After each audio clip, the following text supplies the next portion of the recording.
Hello everyone, I am Ifra, hope you are doing well. तो start करते हैं आज का टॉपिक। आज हम पढ़ने वाले हैं एक्रूअल कॉन्सेप्ट के बारे में। ठीक है, तो आपने देखा होगा हमारा चैप्टर चल रहा है कॉन्सेप्ट्स ऑफ अकाउंटिंग में, जिसमें कि हमने सबसे पहले देखा था बिजनेस एंटिटी कॉन्सेप्ट। इसमें क्या था, एक बार थोड़ा सा रिवाइज कर लेते हैं ताकि अगर किसी का पिछला छूटा हुआ है तो उसको एक ओवरव्यू मिल जाए कि अदर कॉन्सेप्ट क्या कहते हैं। ठीक है, तो फर्स्ट क्या था इसमें, बिजनेस एंटिटी कॉन्सेप्ट। तो इसमें क्या है कि जो बिजनेस होता है और जो बिजनेस का ओनर होता है, ये क्या कहा गया है, इनको अलग अलग माना गया है। क्या होता है, ये अलग इनको एंटिटी मानी गई है कि बिजनेस अपने ओनर से डिस्टिंक्ट है। ठीक है, और फिर नेक्स्ट क्या था, डुअल एस्पेक्ट कॉन्सेप्ट। तो डुअल एस्पेक्ट कॉन्सेप्ट क्या बताता है, ईच ट्रांजैक्शन के क्या होते हैं, दो इफेक्ट होते हैं, जिनका नाम क्या होता है, एक डेबिट इफेक्ट होता है, एक क्रेडिट साइड में इफेक्ट होता है। तो इसका मतलब क्या है कि जहां पर भी ट्रांजैक्शन होती है वो एटलीस्ट 2 अकाउंट्स पर अफेक्ट करती है। ठीक है, डेबिट साइड और क्रेडिट साइड आपने देखा भी होगा। जैसे मैं यहाँ पर दिखा देती हूँ बैलेंस शीट। तो यहाँ पे क्या है, एक साइड क्या है, लायबिलिटीज है, और एक साइड क्या है यहाँ पे, एसेट्स, मतलब डेबिट और इधर क्रेडिट। तो ऐसे ही क्या होता है, हर ट्रांजैक्शन के 2 अफेक्ट होते हैं। जैसे अगर मैं यहाँ पे डिस्प्ले पे भी जाती हूँ,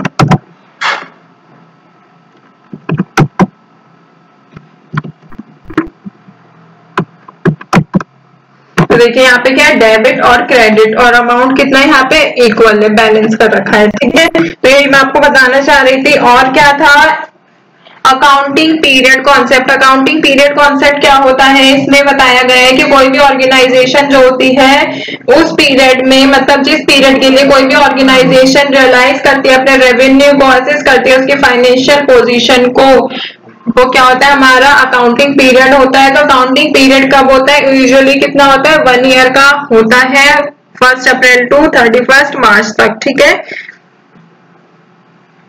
अब बात करते हैं कॉस्ट कॉन्सेप्ट की।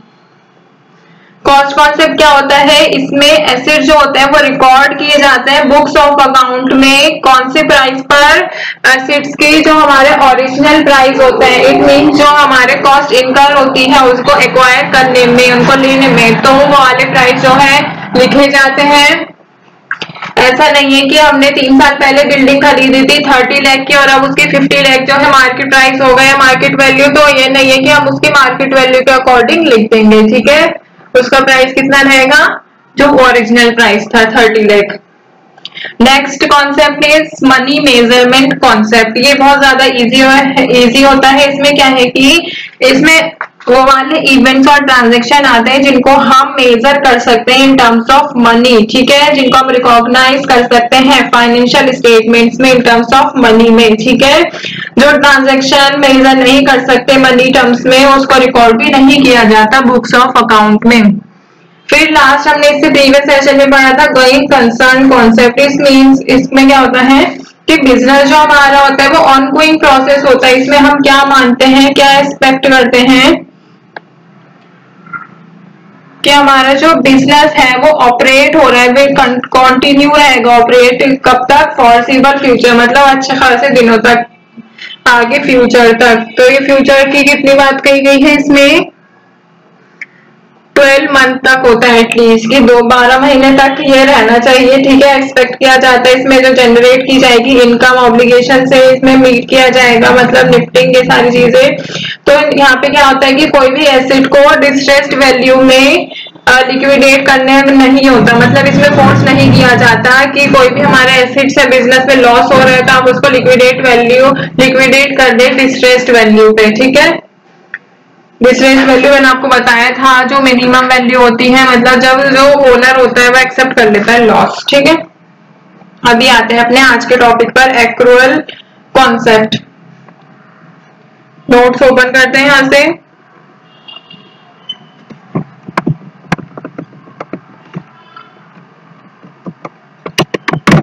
लिखेंगे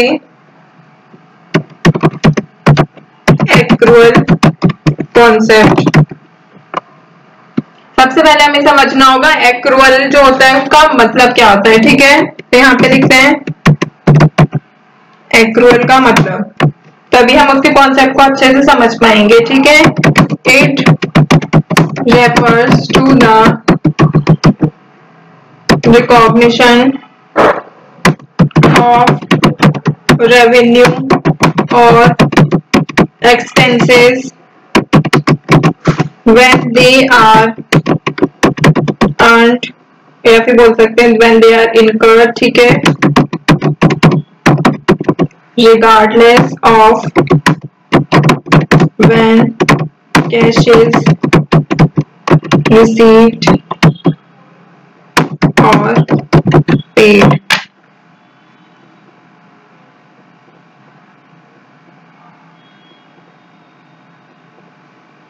ठीक है, तो इसमें क्या कहा गया है, एक्रूअल का मतलब समझते हैं। सिंपल वर्ड्स में बोलूं कि रिकॉर्ड करना मतलब पे बाद में क्या रिकॉर्ड करते हैं, रिकॉर्ड अभी करो, और पे और जो रिसीव की इसमें बात कही है वो कब होगा, लेटर, ठीक है।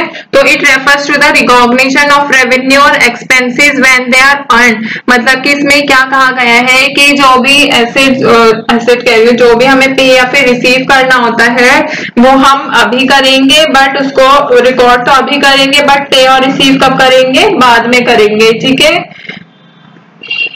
तो एक्रूअल अकाउंटिंग जो होती है रेवेन्यू और एक्सपेंसेस को कब रिकॉग्नाइज करती है, जब वो अर्न किए जा रहे होते हैं या फिर जब वो खर्चा होता है, एक्सपेंस होता है, ठीक है, इनकर्ड होता है। तो कब, जब कैश रिसीव या फिर पे नहीं हो रहा होता, मतलब रिगार्डलेस के आगे वाली लाइन कही गई थी। तो मतलब आपको क्या याद रखना है, एक्रूअल के अकॉर्डिंग यहाँ पे मैं लिख भी देती हूँ, रिकॉर्ड नाउ, पे,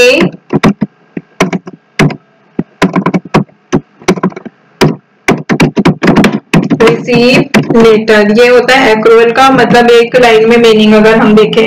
अब आते हैं इस कॉन्सेप्ट पे, तो इसका मतलब क्या होता है, according to this concept the incomes and expenses are recognized by the enterprise or business when they are earned or incurred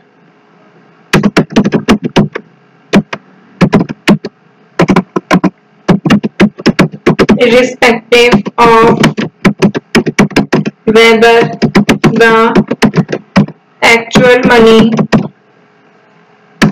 is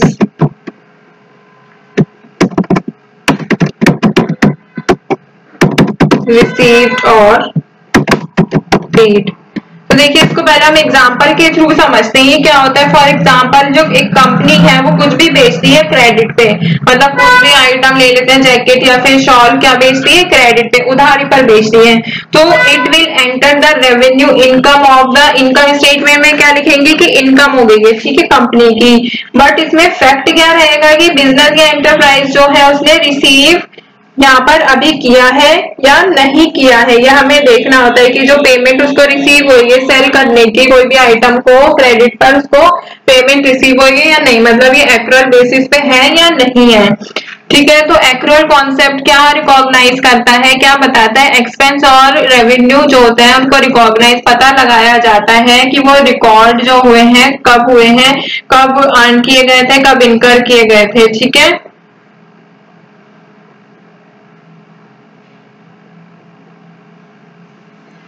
आगे देख लेते हैं नीचे,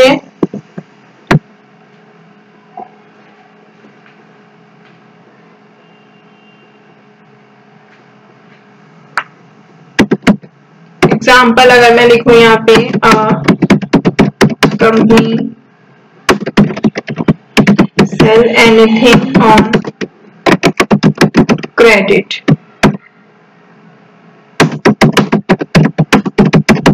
it will enter the revenue on the income statement